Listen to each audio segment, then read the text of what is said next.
Best laid plans in a trash compactor. Nuisance factor, nuisance factor. Can't get herpes from a tractor. Nuisance factor, nuisance factor. In the way of what you're after. Nuisance factor, nuisance factor, yeah. Oh, yeah. Hey, Hello, Boris. Adam Rowe. I'm doing fairly well, Boris Galistov.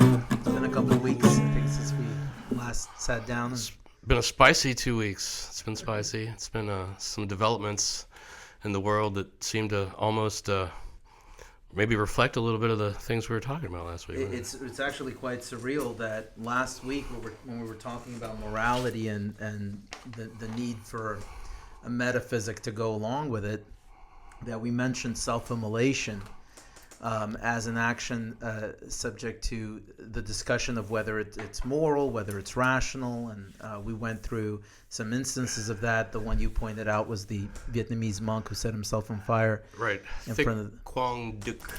Yeah. I'm sure I just murdered his name, but that was his name. Thic Quang Duc. And of course, that was February 16th, so it was Right. before Aaron Bushnell self-immolated on February 25th of 24. So we thought, it's kind of an interesting coincidence, and also, It's wild. his suicide did resonate with me quite a bit. I think I came in the next morning and started talking to you about it. You did? And I think your initial reaction was to try to distance yourself from I the resisted it, man. I didn't want to talk about it. It was like I had seen it. I had seen it on the internets or whatever, and I had just been like, oh, wow. And then just, I don't know. I was saying this the other day. I've got really strong, they say like the first stage of grief is denial. I have a very strong ability for denial, man. I can just I can just turn it off. I can just take the emotional faucet and just go and not even think about it. And I didn't think about it again until you came and we were wanting to talk about it, and in the way you do, where you're a very persistent man. You're tenacious as hell, Boris. Well, it's how I learn, man. Yeah. I my reading comprehension is not as advanced as my listening comprehension. So the way I learn is by discussing things. I typically derive my initial ideas from a text I read, Right. and I tend to become pretty quickly ideologically possessed. You may see remnants of that with my affinity towards Rand to this day. Sure. But the way that I really parse out those ideas and determine what's right for me and what's not is Right. by talking to people. Right. But the reason I was so insistent on bringing up the self-immolation of Aaron Bushnell is because it had such an impact on me. Yeah. I naturally, I'm pretty squeamish about people getting hurt. I don't like violent movies, for example. I do like cartoon violence. I don't mind cartoon violence so much, but whenever it gets real and whenever especially the person committing the violence is being glorified as a hero, it just really is a turnoff for me. So like movies like John Wick, which may resonate with people, it's very difficult for me to watch. Right. Even superheroes that I grew up with, like the Punisher, who, in my youth, I did enjoy Punisher's exploits, even though it was just, massive body count. Now that I'm older, don't get me wrong, I watched the Marvel Knight series because, it's definitely part and parcel of what I'm into, but it was hard to watch, and I'm not going to watch it a second time, unlike most of the other content that Marvel has produced, which I will tend to watch multiple times. Right. But with him, with his action, I felt it was important for me to subject myself to viewing it. He's the one who made the ultimate sacrifice. I felt like it was improper for me to be squeamish. And then maybe a little bit unfairly, I insisted that you also drop your hesitation and sort of expose yourself to it. And so, and you did, and to your credit, you took quite a bit of a dive. And I did, and I mean, I went through a lot of phases with once you forced the issue, and I realized we were going to talk about this. Then, so I started. I first of all, I couldn't watch the tape with the sound on. It's too real. It's like too real, man. And it's weird that I couldn't because, For example, I'm completely obsessed with the events of September 11th, and I've watched every angle of every bit of that footage of 400 people dying, and I guess terrorists self-immolating into the Trade Center. I've watched it millions of times, and it's never. But I guess you can't watch a man. You don't see the people actually die. I guess is probably the big difference there. I don't know. Well, also, I mean, like the thing with the way he did it, he has so many. First of all, he's so clear-minded. He comes off as very rational in his reasoning leading up to it. He explains that this is an extreme act. He understands it's an extreme act, but what is happening in his estimation is more extreme than that. And he says the ruling class has decided this is going to be the new normal. He clearly identifies with what's going on in Palestine, despite himself not being Palestinian, not being Muslim. Right. And he has. I think the thing that was so striking about it is, as he's walking, he has so many opportunities to turn back. As he's fumbling with the lighter or whatever the device he was trying to use to light himself on fire, he's not successful initially. Right. And like the entire time you're like, well, hopefully he doesn't go through with it. Right. He's clearly a reasonable person. He's going to turn back. He's going to reconsider. Look at all the space and time he has. He's clearly a reasonable person, and yet he's lighting himself on fire on the internet in public in a political protest, or at least he holds himself out as a political protest. I have to give him the benefit of the doubt on that. Yeah. When I first started looking at this, my after I got over the denial, the defense mechanism to the the insanity of it, I don't know, maybe not insanity of it. I guess we'll debate that later. But the whatever of it, there's something there. There's something absolutely uncanny about the whole situation, right? Right. So once I get past that, then I get into these like feelings of cynicism. I mean, I'm just gonna be honest, and I'm in, you know that I'm have a tendency towards cynicism, and I've told you before, my mother repeatedly as a child up and through my adulthood scolded me for being ridiculously cynical. But so then I'm thinking, well, man, this is just like this guy's some kind of virtue signaler. This is like the ultimate, like, I don't know. I guess virtue signal is the best word, and I felt like that for a while. But then as I'm like thinking about this and watching this, that's just as ridiculous. That's as difficult for me to believe as that this guy is completely sane and has rationalized his way to do this act. Both of those propositions seem impossible to me. I can't believe that that's a virtue signal, but you're dead and you're not even there to reap the fruits of your virtue signaling. That makes no sense. I think that's out. And at the same time, I sat down and I rationally analyzed geopolitics and my position in it, and I felt that this was the reasonable choice that had to be done. I can't see that either. I just can't. I mean, I'm not saying reason doesn't play a role in all this, and I'm not even necessarily saying he's mentally ill, but my God, man, it's absurd. It's the the book, the Camus book we were talking about in the last podcast, The Myth of Sisyphus. That's one of his initial investigations: is can you reason your way to suicide? Is there such a thing as rational suicide? And he sort of uses that to illustrate some ideas that he has about the force of the absurd in the universe. And my God, man, to me, it truly has a lot of absurdity in it, man.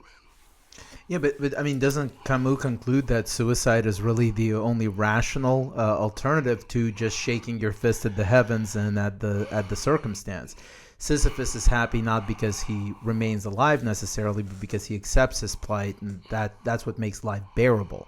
Otherwise, the only alternative is suicide. Because when faced with a lack of meaning, with an apparent lack of meaning, as creatures who are after meaning and for whom meaning is so fundamentally important, we have no choice but to essentially feel very strongly that we oughtn't live. But for me, the reason this came up last episode, if you recall, it was in the context of, we were talking about animal suicide, or some version of that. Mm-hmm. And so my position was that one thing that distinguishes humans from animals is that for animals, they're driven by instinct to do certain things. And what they're driven by instinct primarily to do is to preserve their lives and their lineage in order to, participate in the reproduction system a la Darwin, right? Right. But what I was insisting on is that you don't have instances of, say, tigers self-immolating. Right. I used a more mild example of like a tiger sitting down in the meadow and just choosing to die. Since then, I did look. David, I think our business partner, Correct. sent me a Wikipedia article about animal suicide, and as it turns out, there is no scientific consensus that it's real, that it happens. There's way too many variables that still need to be considered, including whether animals have a sense of identity, which is central to the question of whether they can make the choice to kill themselves. Do they have any conception of death at all? And if they do not, what is suicide supposed to mean? Exactly, right? So we do have instances, for example, of animals like octopuses. After they reproduce, they seemingly lose the will to live and just wither away. They stop providing for their own necessities. But the reason that's not considered to be an instance of animal suicide is it happens across the species. It's not individual specific. And again, even if we could identify individuals within the species who engage in aberrant behavior and committing suicide, you still have that big problem of showing that it is a conscious choice in the same way that a person would make it. You don't think a human suicide is aberrant as far as behavior? I mean, they're not that common, are they? No. What I'm saying is it is aberrant. Yeah, sure. For humans. Okay. But in this example for an octopus, the reason that that's not considered by researchers to be an example of suicide in the sense that we're talking is because it happens across the species. So that's one thing that rules it out as an individual's like reflection and intentional act of committing suicide. Intentionality is considered important in determining whether a creature is capable of committing suicide. It has to be an intentional act. Otherwise, it has to be a choice, right? Correct. Or otherwise, it's not suicide. It's that's something exactly else. right. Right. So there has to be some rational acknowledgement. In order for it to be intentional, the intent has to be formed rationally, and so far we don't know that animals have that capacity. I would say maybe some animals do, like some of the large ocean mammals may be more similar to us in that way than we think. That's a possibility, but for the most part we don't see that occur with animals. They seem to be driven by instinct specifically to survive. My point was that humans are unique in the sense that we can make the choice whether to live or die. Okay. We have that ability. We're not strictly driven by instinct to survive like a tiger is. Well, I mean, I think that I've said it before, and I don't want to get to rehashing things that we've already gone through, but I think that human beings have an instinct towards life and an instinct towards death. That's the life drive and the death drive. We've talked about that before. I don't want to get too bogged down in that. But I think that, the decision to commit suicide, I think if and I can't imagine ever making that decision, but if I try to imagine myself contradicting myself, if I try to imagine myself making that choice, it seems like the decision to do the ultimate act, to die, would be something that would be made, physically, subconsciously, instinctually, intuitively. And then once that decision is made, then all the steps necessary to go get the gun and cock the gun and put the gun to my head and pull the trigger, reason comes in at that point, in my opinion. So there's still a rational choice, but it's after a choice has been determined on some, pre-rational level of the mind or the body. Okay. In my opinion. That's my opinion. My point, I think, ultimately is that man has to make the choice to live every step of the way. It's never, for man, it's never a question of whether he should kill himself. If man does not act in accordance with his rational nature, this is my contention, he will die. There's no question about it, because the universe, the world in which man lives, functions in accordance with those rules. The consequences of not being rational, not making rational decisions, is death, quite literally. Because if you disregard the rules of your reality, you're going to die. If you step in front of a moving bus, despite the fact that your reason tells you you will die, you will die. Right. So man has to make a choice to live. It's not an ultimate choice, like whether to die or live. It's a choice that he makes every day to live. If he does not do the certain things, he will die. That's where suicide results. An animal is different. An animal's initial drive is to live. It's going to live no matter what. There are aberrations for an animal where it may intentionally allow itself to die, like with the octopuses. We're not quite sure if that's suicide, but that's really neither here nor there. My point is that with an animal naturally is subject to that drive to live, and a human may be subject to. Well, this is interesting. So as far as like the death drive and the life, this will pertain to what we're talking about. But Aaron Bushnell, the reason we're even talking about him, because it was raised in the context of this animal suicide thing. Right. I brought up people self-immolating to illustrate that example. With Aaron. With Aaron Bushnell, it appears that he reasoned his way to suicide. I would allow for a few possibilities here. One is that he was mentally ill. You know, a human being who's mentally ill is more akin to that octopus who starves himself to death. He's responding to some kind of biological phenomena that makes him feel a certain way to where he's no longer active in preserving his life. And since that decision has to be made time and time again, he's obviously not in a mindset to realize what he needs to do rationally in order to live. Okay.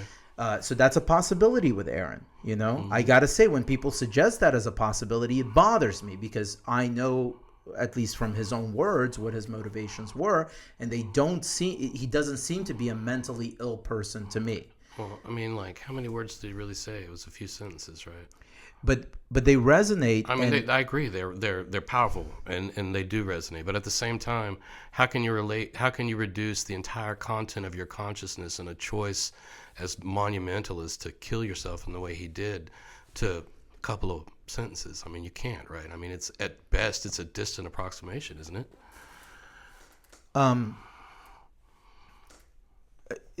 Well, here's the thing. I'm saying it appeared rational, right? Because there's nothing in that video. I agree with you on that point. There's nothing in that video on the face of it, taken at face value, that looks unhinged, mentally ill.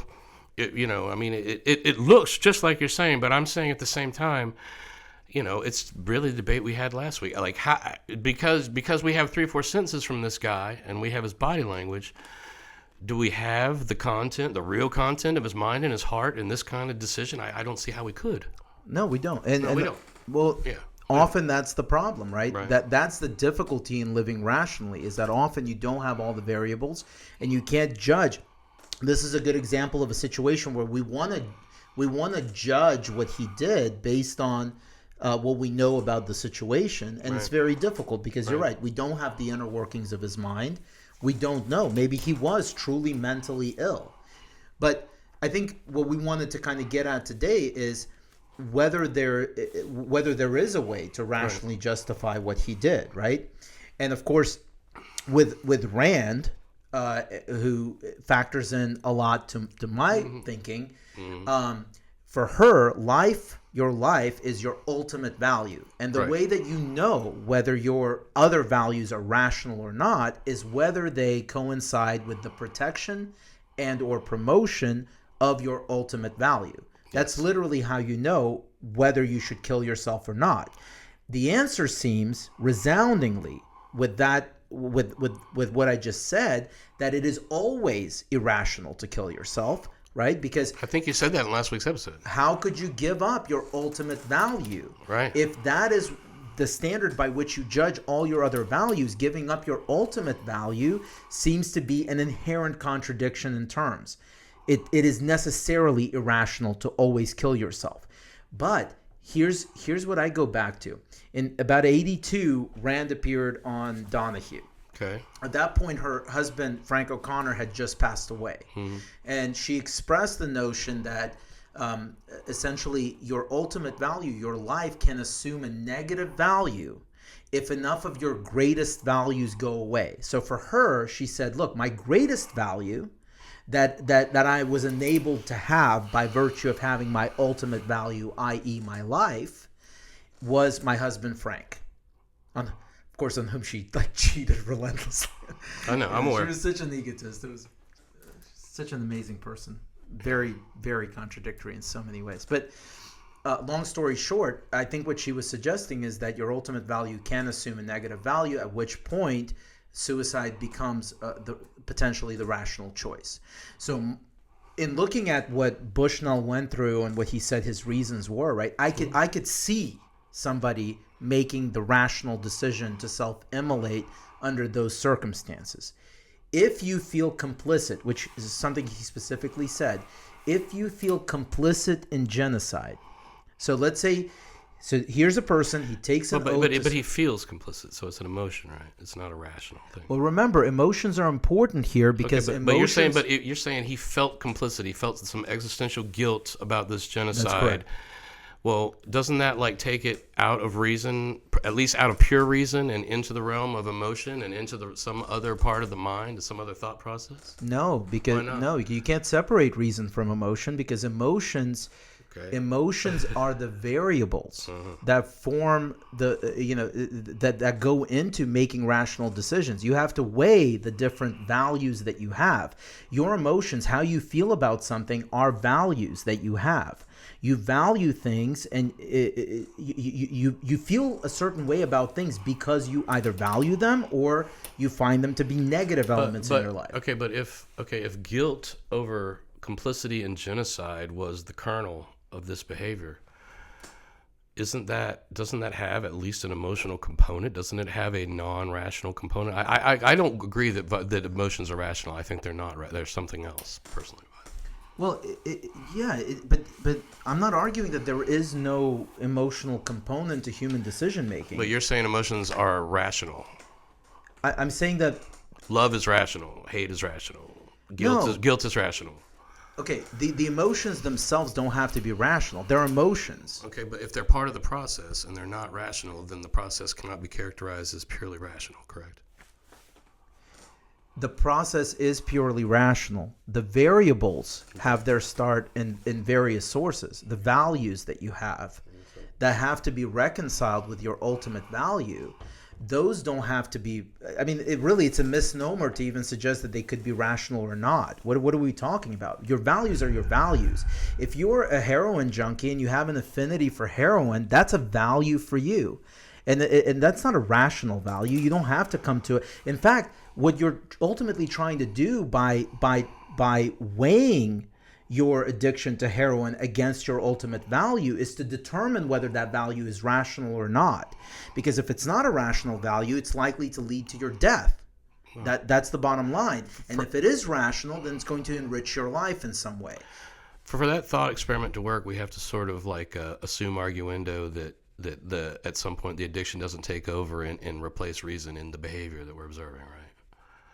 Well, yeah, of course. Because once you're addicted, then reason doesn't really play a role in it, right? Right. You're right. We do have to. We always have to guard against mental illness, which is why I'm saying one possibility here is mental illness. Can I put forward another possibility? Yes. I've been thinking about this. So, for those of you that watch this that don't hang out with me and Boris all the time, one of our long-standing debates is, whether there are limits to reason and what those might mean and what those might be. And, Boris sort of takes a sort of, and correct me if I'm wrong, but it seems to me that he takes sort of an absolutist position with respect to reason. He puts reason on the throne. Reason is the ruler and controller of all things. Boris, dominates the universe through his view, and I understand that view. And I've taken the view that reason really is a tool of mankind. It was a late evolutionary development, in my opinion, that is extremely useful and extremely important, and indeed necessary to our very survival. It's what makes us, it's what puts us at the top of the food chain, without any question. But I think that there are other factors in play when it comes to the human mind, and I think reason has definite points where it sort of folds back on itself and descends into absurdity in spite of itself. Okay, and so that gets us back to rational suicide. If you assume that what I think I'm hearing from you is correct, and this man, did a full rational analysis of the geopolitics and his role in it and his complicity in it, and did all the cost-benefit analyses and arrived at the decision, the purely rational decision, that the only thing for him to do was to kill himself. I would ask you, Boris, could that not possibly be an example of a point where reason has folded back on itself and reverted to absurdity in spite of its directional forces, reason? Because that seems like a possibility to me. I mean, that depends, but again, my position today is that I don't know that it does that in this instance. I don't know that this is an example of that, because if your ultimate value can assume a negative value, then presumably it could be at some point rational for you to kill yourself. In just basing it off of what. Okay, ultimate value, assuming a negative value, that would be something like, I'm terminally ill with cancer, in terrible pain, and I would like euthanasia. I think that, yeah, okay, I can get with that, but I don't see that here. This guy's 25 years old. This guy's in the flower of youth. Good-looking guy. Apparently a very smart guy. Somewhat, he's in the Air Force. I believe he was attached to an intelligence battalion. Yeah, software engineer. Fairly successful, very intelligent. I mean, do you see any evidence that his ultimate value became a negative value, and what is your answer to that? Yeah, so just again, based on what he said, I could see that happening, okay? Because here's the thing. He took an oath to serve his country. At some point, he apparently discovered that U.S. forces are involved in some of the tunnels or whatever, committing some of the killings. Yeah. His conclusion that his own country, which he served an oath to serve and protect, is committing genocide, may be enough for a person like him, if he's very principled, to say that at this point I have participated too much in the evil, and I do not feel that I can live with the guilt I have. Okay, so if our ultimate guide to life, if the ultimate ruler of life, in your opinion, and our ultimate tool for survival, in my opinion, leads us to the exact opposite of survival, what does that say about our ultimate ruler and our ultimate tool? I don't necessarily view reason as strictly a tool for survival. It is also a limitation on our minds. No, I'm the one who reviews reason as a tool for survival. You view reason as like something similar to God, in my opinion. Well, I don't argue for reason as, like you mentioned something about governing the universe. I'm not talking about that at all. The human mind governs the human race. Of course. Governs the human. I'm sorry. I said universe. I should have said the human mind and the human race and human action. Man is a rational animal. In every way, in every conceivable way, he's just like an animal, except that he has this limitation where he's not driven by instinct necessarily to survive. He doesn't have fur. He doesn't have claws. He doesn't have those natural components that enable survival out in the world. All he has is his mind. He has to craft the tools that he needs to survive. He needs to craft shelter, clothing. He needs to craft weapons in order to hunt food. He needs to take actual steps in furtherance of his survival that require out-of-the-box thinking. He cannot just rely on his instincts and still claim to be capable of survival in the way that a human needs to be capable of survival. So you've characterized man as a rational animal, and that follows, I guess, Plato and Aristotle, right? At least Aristotle. Well, certainly Aristotle. Yeah, and I think Socrates as well. I think I could be wrong on that. Plato was a mystic, so you can't. Okay. That's why I love him. But anyway, so you say man is a rational animal. I say man is both rational and an animal. So we have the characteristics of reason and we have the characteristics of animality, and they're both present and they're both useful, and they both, in their own ways, dominate our fate and our destiny as individuals. I don't disagree with that. Okay. I don't disagree with that, but I do have an issue when we talk about morality and what's right and wrong. Because one thing I noticed I finally went back and listened to the episode, right? Because you mentioned something to me about how, whenever you go back and listen to it, you kind of think of other things that you wish you had said. I wanted to tell you about lemmings when you were talking about it. Don't lemmings like follow each other off a cliff or something? Well, that's what I was always told. Yeah, you've heard about that, right? Yeah. You've heard about whales beaching themselves, but apparently there is no scientific consensus that animals are capable of suicide, because again, there's no way to tell that they even have a sense of self-identity, which is important. I agree with that. Yeah. To commit suicide, you have to know that you're alive. You have to know that you're, a ego of some sort, and you have to know that you can make a choice, and you have to have some concept of death. And I don't really think animals have.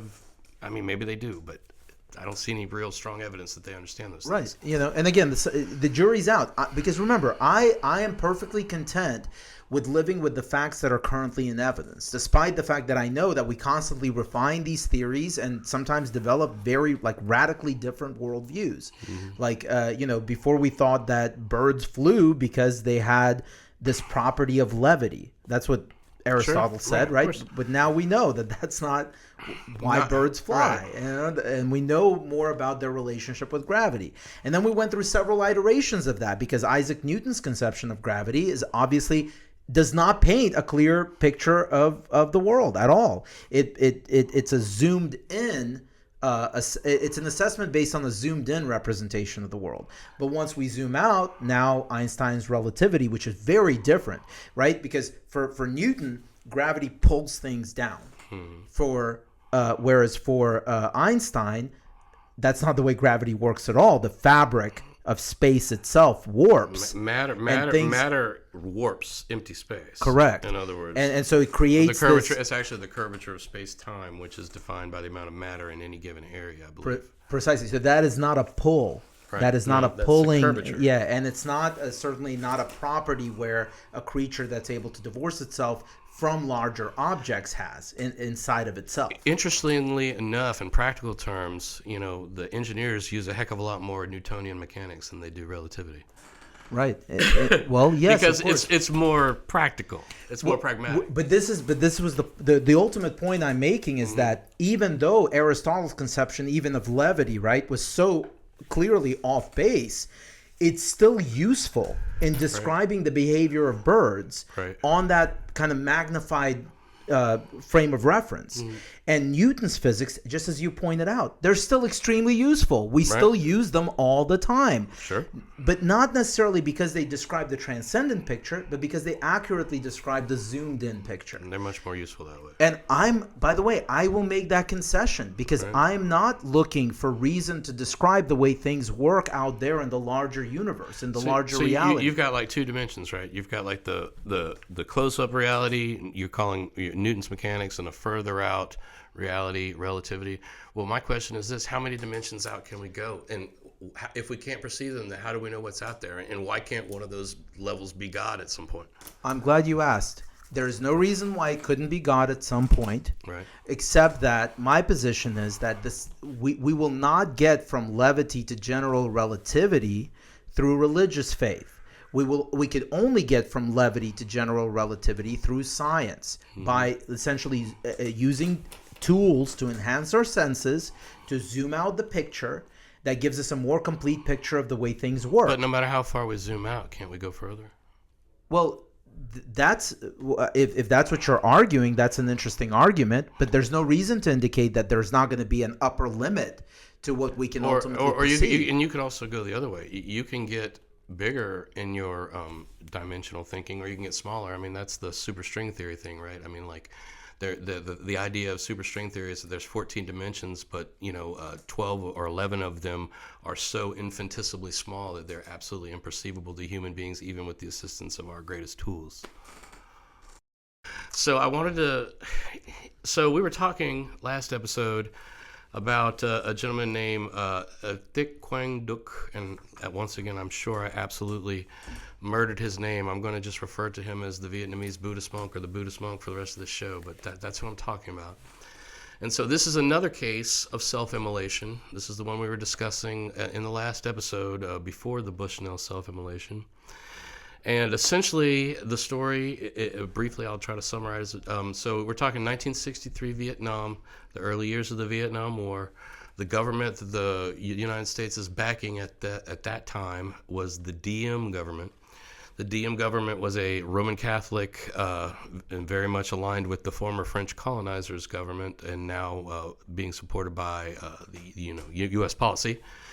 And the country at that time that was being ruled by the Diem government was like 90% Buddhist and 10% Roman Catholic.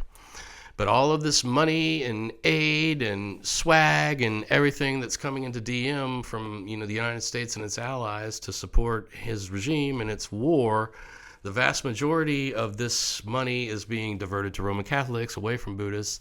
He's got a bunch of laws in place which discriminate heavily in favor of the 10% minority against the 90% majority of Buddhists. And so what happened was an event known as the Buddhist Uprising, where not just monks, but various Buddhist people there was unrest, there were acts of violence, there was probably riots in the streets, stuff like that. It was a big problem. It had been going on for several months. I think at the time of the monk's suicide, the Diem regime thought they were getting it under control. But in any event, what this gentleman does, he sends out a message to, I guess, a couple of reporters that there's going to be an important event at the, I believe it's the Cambodian embassy or outside of the Cambodian embassy in Saigon. And this gentleman, the monk, leaves his, wherever he's gathered with his folks, and they march all through Saigon. He's in the front, and there's columns, I guess, of monks following behind him on each side. They get to the Cambodian embassy, and they form they form up around him. Perimeter. Yeah, perimeter. And one of his head, Ararats, or one of his head monks, his right-hand man, comes up and demands to be the one to make the sacrifice. And the monk says, no, I'm the senior leader here. He was the head of the Sangha, the Buddhist sect, the sect that he was a part of. And so he covers himself with, I presume gasoline or some sort of flame, I don't know what he covered himself with, but obviously flammable, and lights himself on fire.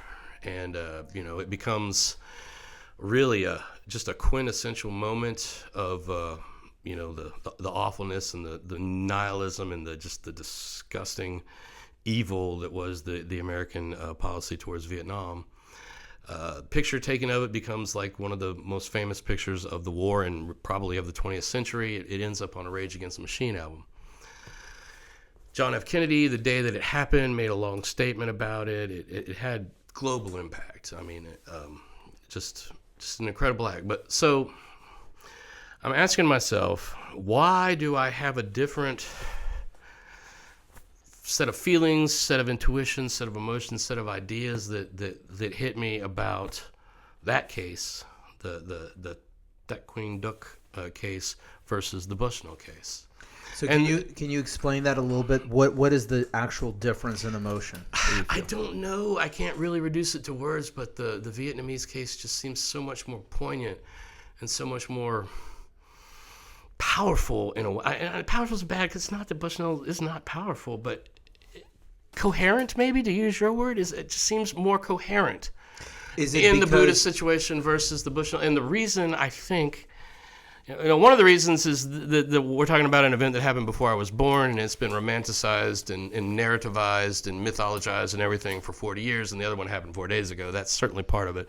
But I think another big part of it is that this guy was an actual victim a direct victim of the injustice that he was protesting with his self-immolation, whereas Bushnell is really kind of, well, I get he's in the army and that he feels like the army is fighting in Israel. I get that, but he still just seems very, very disconnected from the political events on the other side of the world, which he killed himself in protest of.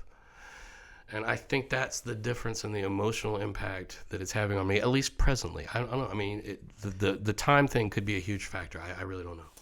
Yeah, so it's interesting because, like for me, the fact that Aaron is so removed from the plight of the Palestinians, being a 25-year-old white American, apparently in the Midwest, right? Like he was in Washington, D.C. when he died, but I think he's from...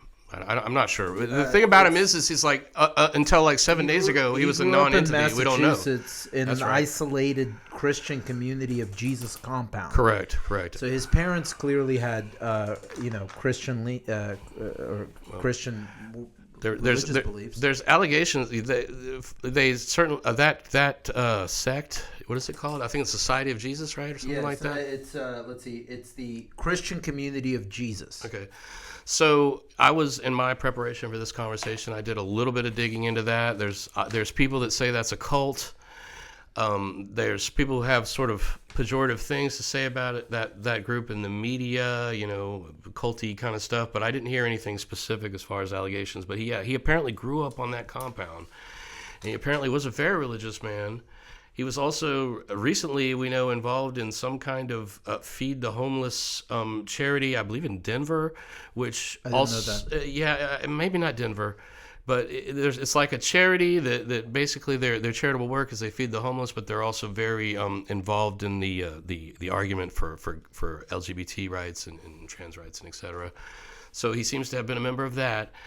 we had an article that I believe David, our business partner, forwarded to us yesterday, where it talked about they had interviewed somebody that knew him, and they said, yeah, he had been extremely, extremely religious, and that recently he had gone from extremely religious to almost completely atheistic, like a complete polar switch.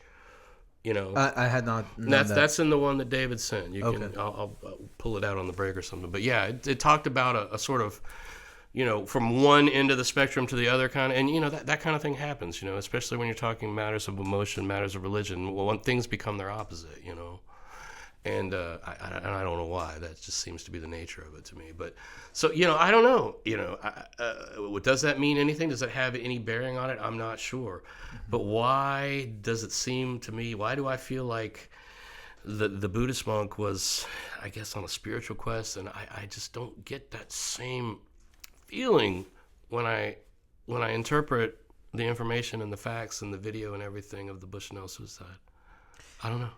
Yeah, and I may just be being shallow, and it may just be a matter of time until I get there. Yeah, and I don't know how surprising this will be, but to you, but the fact that Aaron is so removed makes his sacrifice more poignant to me than even that of the monk. The monk was self-interested in a clear way. So look, again, both of them gave up their ultimate value. Both of them gave up their lives. The Buddhist monk did it in order to benefit his countrymen. Obviously, he felt that as the most senior member of that organization, that the responsibility was on him, and he clearly went and took that responsibility on himself with the intent of delivering some kind of political benefit to his comrades. Okay. Also, there was the religious aspect, clearly, where he felt probably that his religion was under siege by the French, not to mention the colonial... And the United States. Right, fair enough. But not to mention the colonial oppression itself, the colonialism itself. Okay. Would you agree that Aaron Bushnell was Christ-like in his sacrifice precisely because it's not easy to see where he might have identified personally with the plight of the Palestinian people? That his identification with what the Palestinians were going through clearly took place on a more philosophical level and less an emotional level. It seems because of the fact that he was removed from their plight.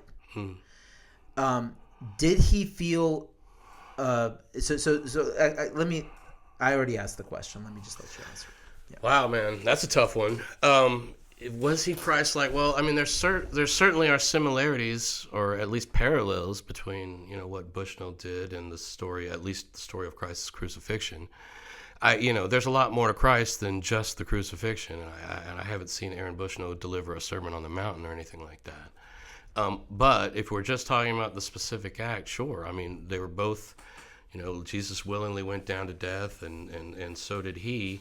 However, Christ did not commit suicide. Christ was killed by the state. He was a victim of capital punishment, which of course you oppose, and I don't necessarily oppose in all cases. But my question is, as a Christian, right, as a person who was raised in the church and who has, spiritual faith and a spiritual discipline, Christ's death is supposed to represent, the redemption of humanity, one sacrifice for them all, the one lamb to take the sins of all upon it and be slaughtered for the redemption of the whole human race. I don't get that from Bushnell, man. I really don't get that. I have to say, so with Christ, right? First of all, you suggested that Christ didn't commit suicide. He was a victim of political oppression. Capital punishment, right? I mean, he was crucified. Yes, that's the electric chair for that Roman. is pointedly not the story of Christ, right? Because Christ did not commit suicide. Yes, he did. Okay, well, that is you can argue that, but that's not what the story says. That is exactly what the story says. It says he was taken, he was sold out by Judas, turned over to the authorities, which were the Philistines, the Jewish power in point. They brought him before Pilate. They tried him before Pilate. Pilate supposedly didn't want to kill him, but the Philistines demanded it. and he was taken by Roman soldiers to the cross and put up on a cross and killed. Right. But, that's the story. Well, but that's not a story of suicide. Well, you're only focusing on one aspect of the story, and I'm not quite sure why. You're only focusing on what happened as a practical matter. You're not focused on the fact that Christ came with the explicit purpose of dying on the cross for the sins of mankind. You're almost ignoring the more important elements and casting Christ as some kind of political figure only. He was a spiritual figure. He came to die. He came to commit suicide so that we could live, presumably, so that he could unlock hell, right? He spends 3 days in hell, supposedly blows hell wide open, and thereby allows us sinners to have a path towards salvation. And he came with the express purpose of accomplishing this. Well, yeah. He was supposedly sent, God, right. In the form of man. Right. Why was he even in the form of man? But didn't we it's to enable him to suffer. Okay. Didn't we agree though that you have to choose to die for it to be suicide? Yes, and he did choose to die. He came with the express Pontius Pilate purpose. And the Philistines chose for him to die, though, right? No, because that would be the case if he. Okay. They were tools. They were tools in his scheme of achieving that glorious suicide for the sins of man. I mean, in order for you to forward the idea that you're forwarding, you would have to dismiss the purpose of Jesus being there, which. I would say that I'm more in a position based on my views to dismiss the purpose of Jesus being there and to cast them more as a political creature, if nothing else. I mean, there's a scene in the Bible, and if you want to talk about the Bible and the story itself, I mean, I get what you're saying. I get, you could say that Christ came to die, therefore it was always a suicide from the beginning. Of course. But I don't really see it that way. I see it more, I see it more of it. He came with a certain fate. His fate was to be killed by the state and to become a sacrifice and a martyr for the entirety of humanity. If you believe, that's the dogma. That's dogma. That's not. I'm saying that's my understanding of the scripture. Well, what I'm saying is Jesus' life and death had nothing to do with the state. The state was merely a component, merely just a superficial factor. The point was that in what God was trying to accomplish through Jesus. A big part of the theology, which I realize you don't give much credence to, but a big part of the theology is that Christ was innocent. He was a lamb. Correct. Well, in strictly terms of Christian theology and especially Catholic theology, to commit suicide would be a sin, which would be to ascribe a sin to Christ, which would be impossible from a standpoint of exoteric religion and dogmatic beliefs. Okay. So interestingly enough, remember, I do not dismiss all of Christianity and all of religion. Right. I place great value on Christianity with respect to the myths, because what the myths help us do is to reason things out, especially in the realm where things get really fuzzy with the variables, where we're not quite sure what the values that need to be balanced are, either because we don't have enough knowledge or for whatever other reason. So biblical myths, especially because one of the things you argued last time was the tenaciousness, the fact that they've lasted all these centuries is a credit to them. I agree. It's a credit to them in the sense that they give us a way of discussing these things and deliberating things that are not quite clear to us. So I value the Bible in that respect, for what it represents. And it's kind of interesting because if you take the sacrifice of Christ in the context of what I'm saying and what I'm arguing about the sacrifice of Aaron Bushnell, is that is rational self-sacrifice possible, right? So according to Rand, initially, no, it's not. Self-sacrifice is altruism, and altruism is always wrong because it involves self-denial, and it involves the denunciation of your ultimate value, which is your life. Then in 82, towards the end of her life, she seems to have embraced a different perspective, i.e. that your ultimate value could assume a negative value. And I would say that it follows from that your ultimate value can be used in the pursuit of some other great value that is so important to you that if that great value were to go away, your ultimate value would assume a negative value. And perhaps here is where the suicide of Jesus makes sense, not as a suicide, but as self-sacrifice. And maybe this is why suicide is considered a sin, perhaps because it is typically a product of mental illness, some kind of overreaction, some kind of weakness, some kind of irrational conduct on the part of the person. But there are exceptions. Some people commit suicide for very rational reasons, and we don't even call it suicide. We call it something else. We call it an exchange of a value for a greater value, even though it's not apparent. It's not immediately apparent how that is the case. For Christ, in the concept of Christ, if you accept everything that we know about Christ as true, that is why his sacrifice, even though clearly the intent was for him to die for the sins of mankind, you can't dispute that. He expressly says, this is why I have come. I am the Lamb of God. I am here to be sacrificed, just as lambs are used for sacrificial purposes within the entirety of Jewish history.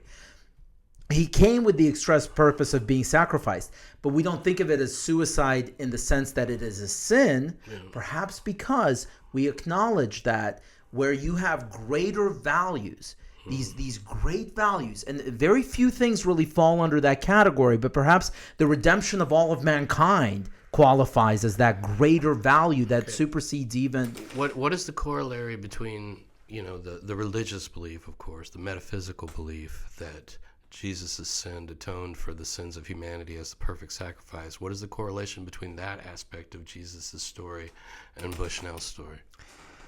So the calculus is different, right? Because what Christ was taking upon himself had to do with absolving mankind for all time under all circumstances. Of the original sin of Adam. Correct. So I would say that that's not the appropriate way to view the parallel to Bushnell. Well, I just want to know what the parallel is. There a parallel in Bushnell's story to that part of Jesus' story? That's my question. It seems to me, based on what we know about Bushnell, based on his lack of apparent relationship to the Palestinian people, by virtue of him being a young white man who was raised as a Christian, and apparently living in America and nowhere near Palestine. Right, exactly. That lends itself to the conclusion that he was sacrificing himself for the greater good. That is the parallel. The parallel, it's not so much in what Christ was hoping to accomplish versus what Bushnell was hoping to accomplish. Ultimately, it has to do with the willingness of a person to give up their ultimate value for others, because they perceive others to be of such great value.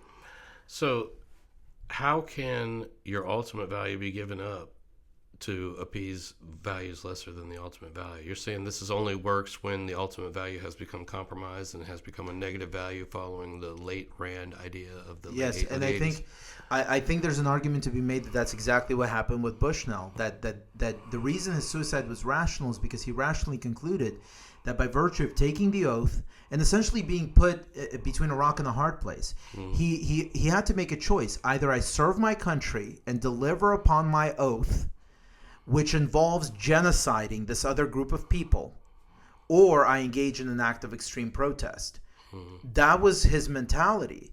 And based on that, he decided to engage in the act of extreme protest.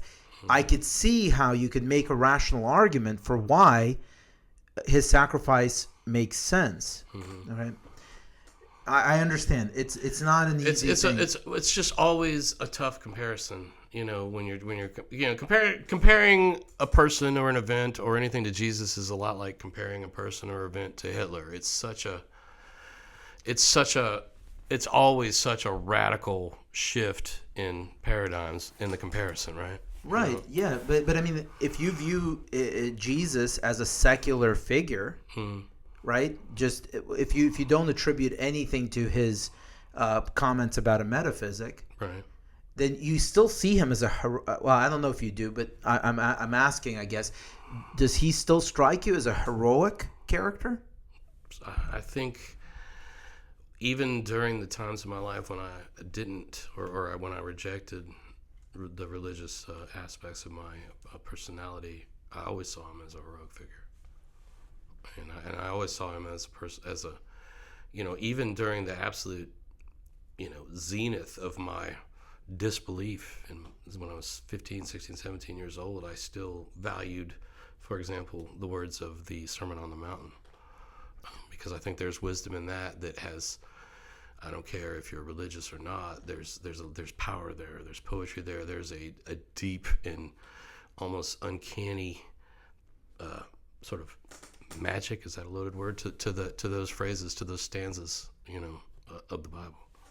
Yeah. So what I wanted to point out that yes, there are some differences between Christ and Bushnell, obviously, in terms of the metaphysic that they ascribe to, whatever, Sure. Because Bushnell did not cite any religious reasons for what he did or whatever. But you mentioned something about the Sermon on the Mount, and you said that that's a credit to Jesus. Well, I mean, I'm looking at some of the things that Bushnell said, leading up to his suicide, and I mean, to be honest, they don't resonate any more weakly than some of the words that Jesus used during the Sermon on the Mount. Like, for example, when he talks about not being complicit in genocide, when he the post he made prior to the suicide, where he said something like, if your country was committing genocide, what would you do?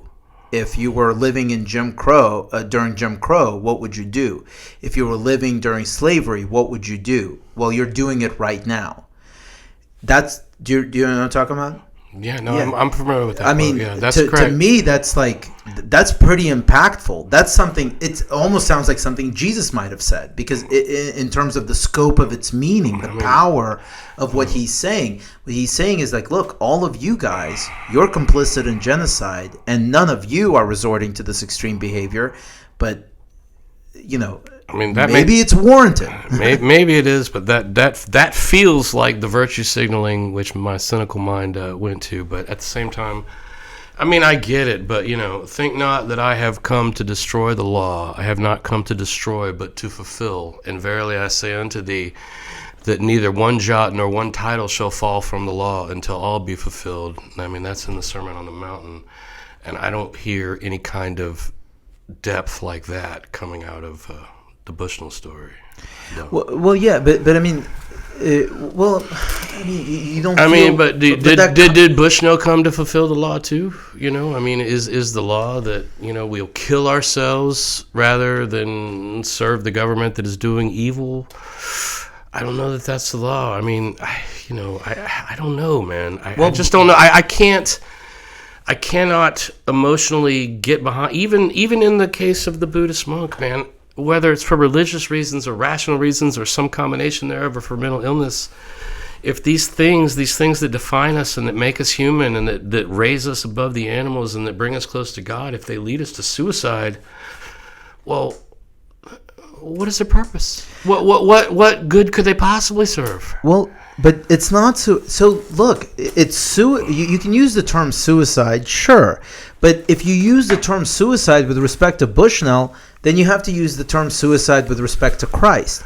And you pointedly said that you don't want to do that because Christ's sacrifice. I mean, as a matter of religion, I'm not permitted to do that.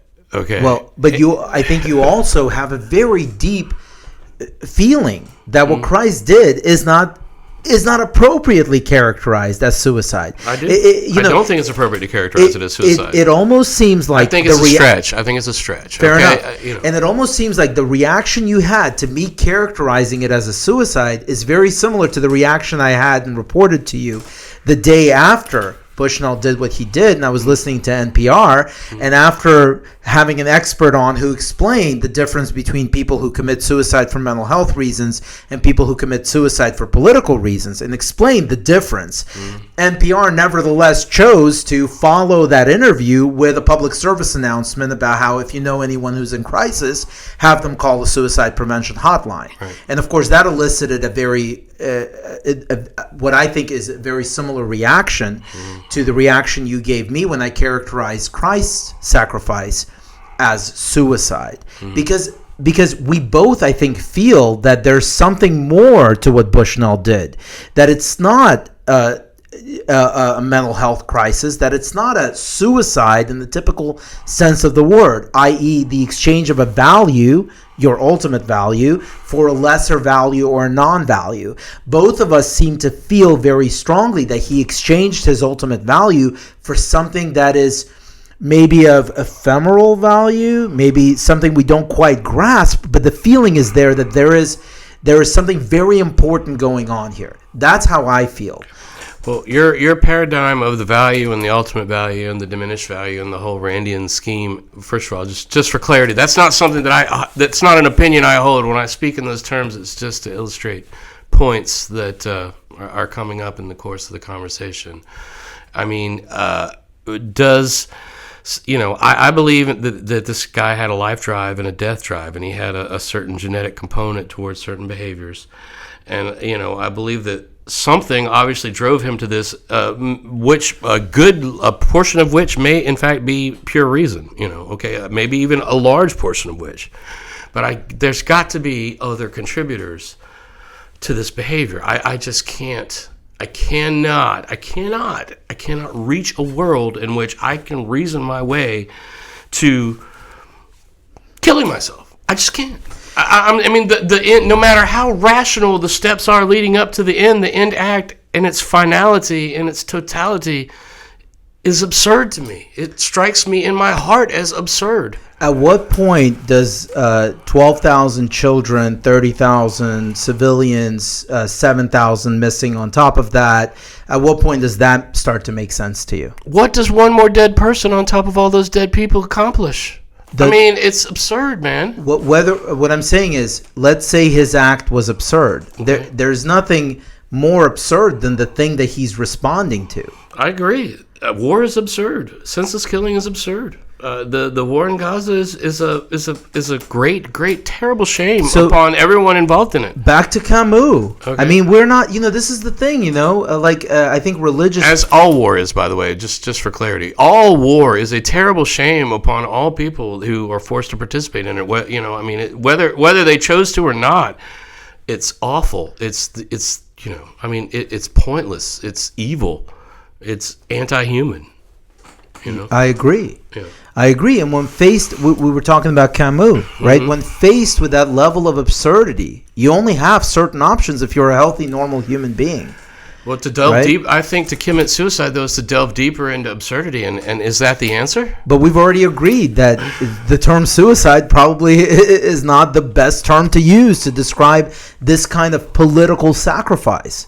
I mean, it is a suicide. But what Jesus did wasn't a suicide in your estimation. Well, Jesus was. Look, your argument that Jesus committed suicide is that when God formed, himself, when he was Ein Sof, to use the, old Talmud terminology, when he was God in himself, of himself, and had not emanated out into the universe. The Christian theology is essentially that he formulated the plan to create man, and he knew that man would fall, and he would send Jesus to become a sacrifice to save man, and all of this was formulated at first. And so when God begot Jesus, when Jesus disconnected himself from, Yahweh, and came to the earth, because he was going to be sacrificed, that makes it a suicide. But the fact of the story is that Jesus did not die at his own hands. He did not turn himself over willingly. He was betrayed by Judas. That's who turned him in. The soldiers came and took him. They took him to they took him to the cross, and he was ultimately killed by the Roman authorities. Well, so the argument that Jesus was a suicide has to go back to the beginning, to the point where there's nothing in the universe but God in himself, of himself, for himself, as an Ein Sof. Well, no, you don't have to. That's a much large. And I get that rational argument. Okay, I do. That's a reasonable argument. It's a stretch, in my opinion. My response is that's a big stretch. Okay, because of how the story is constructed. Okay, but for Bushnell, that's clearly an actual suicide. For Thach Quinn Duc, that is clearly an actual suicide. It has the elements we discussed. Understanding death, understanding the choice, making the choice, putting your hand to yourself, and dying. But okay, so it sounds like the distinction there is like the distinction between service and constructive service. it's the distinction between something that happened in my lifetime and something that happened before time even existed, according to Christianity. Well, but that distinction is irrelevant for purposes of what we're talking about. The distinction between now and the moment before time began is irrelevant? Yes, I would say so. Because, I disagree. Okay, but you're judging the efforts of Christ, what Christ is doing in the instance that Christ is doing these things. You're trying to say that because if anything, that lends itself to my argument. Christ came with the intent of sacrificing himself, yet we don't view that as suicide. You call for it some intent. reason. I say it's fate. I say Christ's fate was to be sacrificed for the human race. Christ in the Garden of Gethsemane, when Christ is being picked up by Pilate's men, if you recall, Peter cuts off the ear of one of the officers. Yes, I'm very familiar. And Christ then turns around, heals the ear, and essentially he heals the ear of the individual who... Does he heal the ear? Yes, he does. Okay. Yeah, he restores the ear, but more importantly, what he does is he tells his disciples not to resist. He had opportunities to escape. His disciples were providing him with ideas for how he could avoid his fate. Christ pointedly, and this is in the Bible and it's emphasized, he resolved to go and face his fate. He prays in the Garden of Gethsemane. He says, God, if there's any way for this cup to pass, Father, why will you take this cup from me if you can, or something like that? But he submits. He submits to his role in the scheme. To me, the cup is not intent. The cup is his fate. The cup is his destiny. Well, I could argue the same thing then. And this is a myth, okay? And I'm probably going to go to hell for saying that. I mean, people that see this saying that, but this is a story. This is a narrative. We're talking about the exoteric linguistic aspect of religion, not the actual interconnection between man and the ultimate here, okay? But no, man. You're saying it was intent. I'm saying it was his destiny. It was the it's something that transcends an individual subjective intent on the part of Christ to kill himself. Well, look, we can't. Here's the thing. Since I'm not a person who believes that Christ was God, right? For me, the example of Christ serves a practical purpose, and for me, and I think you've already acknowledged this, so we don't really need to beat a dead horse. You can see the parallels also. You've acknowledged. No, I've admitted. I don't disagree that there are parallels. Not at all. But there's a big difference between, Buddhist monk standing in the streets of Saigon and making the choice at that moment to light himself on fire and kill himself in protest, and a man who is betrayed by his disciple, taken before the council, sentenced to death, and ultimately put on a cross by the Roman state. Right, but if you know anything about why Jesus came, then you know that all of that was just a play. That was all just a horse and pony show that had nothing to do with what was actually what he said to accomplish. But again, we don't need to do that. I acknowledge that there are important differences between what Bushnell did and what Christ did, and you acknowledge that there are some parallels. Correct. And that's frankly enough for me. Right. To me, he seems Christ-like insofar as the parallels go. But I just don't see what he's achieving. I don't know, but it's the willingness. What is he going? What could he achieve with this? I mean, perhaps I'm a pragmatic person, man. I always come back to the question of, does it work? That's just how my brain works. Does it work or not? Did this work? Is this going to work? Is he going to achieve something? Has something been achieved? What is it? I was thinking about this, right? And I'm thinking, well, what is the alternative? What could be done about the situation when you have he could have gone to Palestine and fought for the Palestinians and died that way. And we're good, against his own countrymen. That was probably inconceivable to him. This guy's an airman. He took an oath. It's just as inconceivable as it would be to me. I absolutely identify with. After the death toll exceeded 5,000... Well, his own country is committing genocide, and that was enough for him to kill himself. Why wouldn't it be enough for him to go fight with the Palestinians against it? Because to fight for the Palestinians against his own country would have required him to betray his own country, and that's a whole other moral question. But he killed himself because his country was committing genocide. Correct.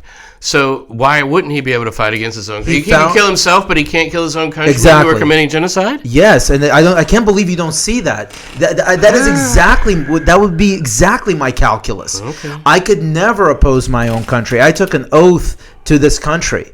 So if this country is invaded tomorrow, I'm going to be fighting and dying on the front lines, despite my resistance to the death penalty and all that. I took an oath. I owe my country a debt. And that is my personal conviction. And for him, I imagine, because he strikes me as a principled person, that must have been first and foremost in his mind. I do not care how much I identify with the other people. I will never turn my hand against my own country. But I'm a and part of own my countrymen. country. I'm a part of the country. Then- I'm one of my country's soldiers, and I'm killing myself instead Correct. of killing others. Yes. In protest. To me, it feels like that is the only thing he could have done. What else could he do? He can't oppose the entire military machine. No. Hold on. Let me rephrase that. I don't know that was the only thing that he could have done. There's got to be other choices. Because There's got to be exactly. other options than suicide, right? Of course. Otherwise, we'd all be dead, I right? have to believe that. I have to believe that he was wrong. There was some miscalculation on his part. I have to believe that. But at the same time, could I see a person reaching that limit, saying, "Look, I am literally between a rock and a hard place. I refuse to betray my oath to my country. I cannot do that. That is an absolute no for me. That is an absolute no for me. I can see that. To me, that is very palpable. I will never betray my country. But at the same time, if my country is committing atrocities, that is not in its best interests. And then I have to evaluate my options. What can I do? I could become a typical political activist. You can see how much of an impact they make. Or I could do what Aaron Bushnell did. And you could say, well, what is the practical impact of that? But look at us. Look at you. A person who's typically cynical about that sort of thing, who has a tendency to view it as what did you call it? Virtue signaling.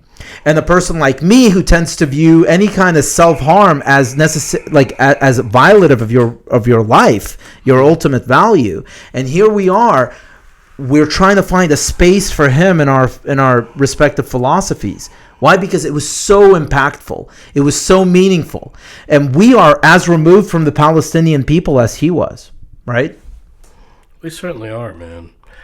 But, so how about this idea? So, I mean, I know you know about this, but there's an idea in Japanese culture, and I know I think in the last episode you referred to Japanese culture, or Bushido, which is the samurai culture, as like a death cult, and there may be something to that, but they have an idea, a very old idea, and in my opinion, if for lack of a better word, poetic idea. This is called seppuku, and it's this idea that first of all, it started from the idea that it was a shame and a sin. In Western terms, it's a sin. In Japanese terms, the word is usually translated as shame, for a samurai to die at the hands of his enemy.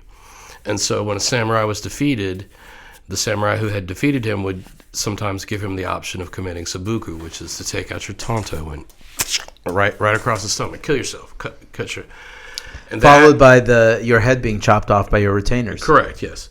Okay, so the idea was that suicide can somehow cleanse you. It developed into this idea that if you have brought shame upon yourself or upon your family, or later on, if you've even just been insulted and felt shamed by another, you could cleanse that shame through ritual suicide, seppuku. Could there be an element of seppuku in what we observe in the behavior of Mr. Bushnell? Yeah. I mean, he's feeling shame, right? He's feeling shame at the genocide of the army that he's a member of, that's apparently, according to him, fighting in Gaza, right? So you commit seppuku, you cleanse yourself of shame. That's an affirmative act for yourself. That's a preservation of some kind of metaphysic of you in some other universe after death, I guess. So is there a relationship between what we see in Bushnell and seppuku? I mean, I don't see an apparent relationship right off the bat, because to me... But you admit there's an element of shame. I mean, part of what he's saying is, I am ashamed that I'm part of an army that is committing genocide. Is that part of... That's not... He's part of the army that's committing this genocide that he killed himself over, but right? I don't think that killing yourself over shame is in any way rational. I don't either. But what I'm saying is there not some other mental process in human behavior involved in this that is in some way universal or at least understandable? I mean, does it not move you? Does that concept of seppuku, of the samurai killing himself to preserve his honor, does that not touch any chord at all inside you? Because it doesn't me, man. Not to me. I think Really? that's a You think that's the a Bushido is selfish, bullshit? egotistical act. It's and selfish Bushido for is samurai. especially bullshit. Yes. Okay, but how is what? I mean, I just you can't see a connection between Bushnell and the ideas contained in the Code of Bushido. No, I have a very hard time with the notion of why? Why? Because first of all, Bushido. Distinguish me. Make a distinction between a sacrifice for whatever Bushnell sacrificed for, and a sacrifice for an individual samurai to preserve his honor. Because it seems like, to me, he's a warrior, he's a samurai, he's in the Air Force, he's fighting in an army, his fellow samurais are doing acts which are bringing shame upon him, and he's killing himself to purge himself of that shame and to illustrate that shame for the other folks that don't see it. No, I mean, I view that as egotistical, I view it as misguided, I view it as servile. But I mean, frankly, that's not a surprise because the entire system of Bushido is designed to turn men into slaves. Literally, the whole idea behind it is that you serve your master unto death, and your life and your death depends on what this other man does. But but another part of the Code of Bushido is that your honor is the most important thing, and it must be preserved. And there are certain situations in which your honor has been besmirched. So perfectly that the only way to purge itself of this ugliness, of this sin, of this dirtiness is through a radical act. And I just see a lot of parallels between that philosophy and what I see, in the immolation of Bushnell. Well, I mean, I think the question of whether a specific sacrifice constitutes a rational act or not a rational act depends on the circumstances. Like for example, here, can you rationally say that it is always wrong to kill oneself strictly out of a sense of shame? I would say yes. Strictly out of a sense of shame, suicide is always wrong. Well, see, I would disagree, man. Let's say a person is a compulsive child rapist, and he's committed all these horrific acts. He's destroyed and murdered destroyed countless lives, done unspeakable things, and he knows he can't stop, and he knows he cannot keep himself from doing these awful, shameful, disgusting, horrible things, and so he finally makes the decision to commit seppuku to try to purge himself of some of that shame.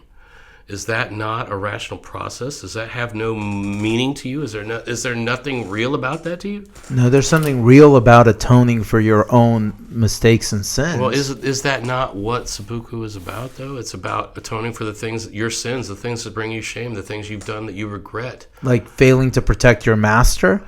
No, like failing to control your sexual urges and raping children. Well, that was the example that was given. Right, but most people committed seppuku not because they molested children and they had something to atone for. They killed themselves because they had this false idea that they were obligated to maintain their honor by protecting their master, and anything short of that dishonored them. There's plenty of examples of the shogun also committing seppuku, man. Shogun do for what reason? For reasons of honor. But that's not what the Bushido described. I can't. No. It is. I'll provide you. I'll try to provide you with some examples after the show. Okay. Yeah, sounds good. I do have a copy of the Bushido in my office, by the way. No, I get it, but there's a whole long history of the shoguns and the shogunate and the samurais in Japan and seppuku. So, okay, fair enough. The other big difference that I see is that seppuku seems to be a strictly self-centered act. It has to do with yeah, you're right. It has to do with my shame and my honor. Well, but also when shame is brought upon the family, when shame is brought upon the clan, and when shame is brought upon the master, often a samurai would commit seppuku. Yeah. So it's not entirely selfish. It could be selfless or selfish or both. Well, but I view specifically the sacrifices of Christ and Bushnell as different. What they were, it seems to me, what they were trying to accomplish was to usher in life for everyone else.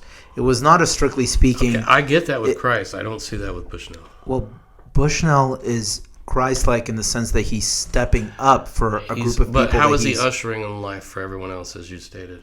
Because what way is there what to life stop? could he possibly usher in by burning himself to death? What way is there to stop the Israeli machine right now? There's no way. Well, maybe there's one way. Yeah. Maybe there's one way by making a statement, because certainly people are shaken up as a result. And I don't think anything, if he went over there and fought for the Palestinians, he would have betrayed himself and he wouldn't have accomplished anything, because frankly, one soldier, one airman. He would have accomplished as much as he had before. He would have eventually been killed, which would have been essentially a suicide under your theory of Christ's suicide. And he would have defended, or at least had the opportunity to try and defend and save some innocent Palestinians who were being destroyed and raped and murdered and, ridiculously treated by this, Zionist army. I think there's at least an argument to be made that he felt that self-immolating would have made a bigger impact than him fighting over there and dying anonymously. But I just can't imagine. At the end of the day, I cannot conceive Bushnell, and I don't want to get into Christ, because that's a religion, that's a myth, that's a narrative, that's so many things. But let's just talk about Bushnell and the other recent self-immolators. I can't see this as the culmination of a rational thought process. I really can't. Is reason involved in it? Obviously. Does reason play a fact? Does reason sit at the table and have a place in this discussion that leads to this behavior in his mind? I think yes, but there's just got to be other factors. I cannot apprehend it otherwise. I'm open to the notion of it being something else. I just don't, in reviewing the Wikipedia article about him and listening to you tell me what you've discovered about him, nothing adds up to that yet. I mean, the closest thing we have to evidence that he was mentally ill is this. Well, he was like super, very religious, kind of culty Christian, and then he had very quickly gone over to like anarchism, kind of super hard left, maybe possibly that kind of left. Okay, that could be like evidence of like maybe some bipolarism, maybe some manic kind of thought processes, maybe, or it could be just like normal shit that happens in the course of anybody's life, But beyond that, there's no like. It's not like he's got a history of being Baker acted that we know about, or mental illness, or even seeing a therapist. Nothing. I mean, there's maybe that information is coming. It's only been like 10 days, right. But there's and there's nothing in the video. He's like I'm this guy and I'm about to do this extreme thing and this is why. And then he does it. He lights himself on fire and then he dies in agonizing pain, screaming "Free Palestine" for 45 seconds or something on the video. One thing that pissed me off is like on Reddit, they're like, I hear regret in his voice. No, you don't, motherfucker. You do not hear any regret, and you didn't listen to it. I guess with the volume on, once he starts burning, he goes "Free Palestine, Free Palestine." There's a point where he breaks and he just lets out this like blood curdling scream, and then he musters enough fucking badassery to scream again "Free Palestine" before he collapses. Like, I don't know. Again, it's hard for me, right? I don't want people self-immolating. I don't think that is there is no part of me that thinks that was the most proactive way of dealing with anything. There has to be an error in that somewhere, doesn't there? There's got to be, right? Yeah. I agree with you there. I agree. There's got to be some error. But right now, it's not apparent. It's not apparent, and the question is, if we conclude that somebody could rationally do this? I think I'm open to the idea that I can't. There's a possible path forward in that way. I suspected that you would think that there was at least a possibility that this is all rational, and I respect that, but I just can't. No, there has to be the absurd, fate, destiny. Something, a metaphysic of some kind has to be playing a role here. I am the Cypher Divine. I love you all. You said it.